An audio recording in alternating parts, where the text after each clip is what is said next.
মানুষ প্রকৃতির মধ্যে সর্বশ্রেষ্ঠ রচনার মধ্যে একজন। প্রকৃতি মানুষকে এমনভাবে তৈরি করেছে যার মধ্যেই খালি কথা বলার ক্ষমতা আছে, যা দিয়ে সে মনের দুঃখ প্রকাশ করতে পারে।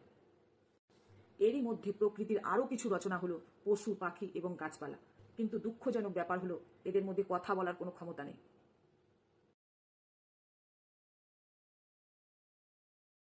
মনের দুঃখটুকুও প্রকাশ করতে পারে না এরা। এখন হায়দ্রাবাদে 400 একর যে জঙ্গল আছে সেটা কেটে সাফ করে দেওয়া হচ্ছে। ওই জায়গায় বড় বড় বিল্ডিং বানানো হচ্ছে। আপনারা নিজেরাই বলুন তো, এটা কি ঠিক হচ্ছে? না কথা বলা পশু পাখিদের ঘর কেড়ে নেওয়া হচ্ছে। তারা খাবারের সন্ধানে আশেপাশে গ্রামে গঞ্জে গিয়ে হাজির হচ্ছে। মনে হচ্ছে ওরা চিৎকার করে বলতে চাচ্ছে, কেউ তো আমাদের সাহায্য করো।